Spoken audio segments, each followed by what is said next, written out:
Hey guys, and today I'm going to be reviewing Doom. Doom is a first-person shooter and survival horror in which the game is played through the character's eyes. It involves shooting weak and strong enemies in which the player has to defeat in order to survive. Since it involves a lot of blood and gore, it also comes into the survival horror category. In this review, we're going to be talking about the gameplay, the heads-up display, the level design, the sound, which is the background and the effects, and the graphics, which is the character design, animation, all the stuff like that. So yeah, let's get right into it. Okay, first we're going to start by talking about the gameplay. The gameplay consists of blood, gore and violence, and has secret passageways which hide health, armor and weapon upgrades. The aim of the game is to survive a wave of enemies, and these can be a variety of enemies, both strong and weak. There are secret passageways which require a coloured key. These coloured keys are generally guarded by a big boss or small wave of enemies.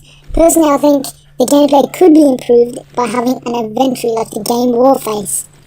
This would be essential, as when you pick it up, you usually lose your weapons. As in Doom, you can only hold 2 weapons. If you pick up the third one, the first one you had disappears.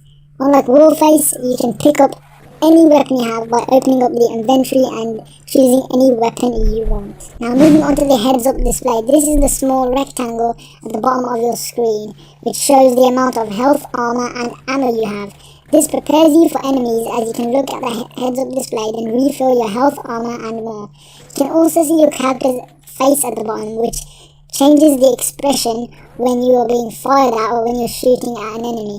It also shows blood and bruises when your player is taking damage. Personally, I think this takes up gameplay room, as games like Call of Duty don't show health but show blood splats on the screen instead. I would personally prefer this, as it takes less room and leaves more gameplay room for the player. And this could be improved if the icons were made smaller and the text was made smaller too. The level design contains 4 main episodes and a total of 37 levels across the whole game. These contain open and locked doors which require keys guarded by enemies. These enemies are seen as obstacles to distract the player. These are distractions, as sometimes around the enemies there are weapon upgrades, keys, which are required to open secret passageways underground. Sometimes these enemies attack you from behind and making it more challenging for the player. Personally, I think the distractions make the game more enjoyable, as it makes it more challenging for the player. But eventually, it starts to get repetitive and predictable, which means the levels start to become more easy, as you can predict almost every move. This eventually becomes boring. So in my opinion, it could be improved if there were different types of levels and the enemies weren't as repetitive as they are from the start. The sound and background effects of this game are quite simple, as when you fire a weapon you hear a shooting sound, and when you kill an enemy you hear an enemy which is screaming in pain. These sounds are entertaining to the player, as it makes it more realistic and a more fun experience overall. The game was initially released in 1998, which means the game developers had no path to follow from other games, which means this game was probably one of the first of its kind. Personally, I think there should be background music in this game, just like the newer Doom games.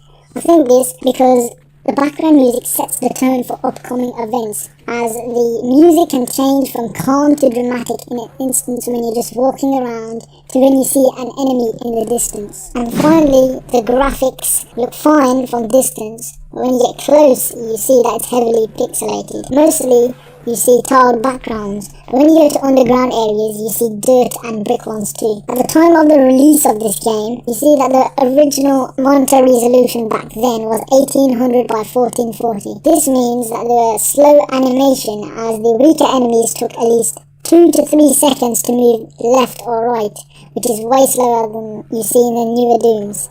In the newer Dooms these days, there's no room for static movement like there is in the first Doom. This is because in the newer Dooms, the character models are made as an animation.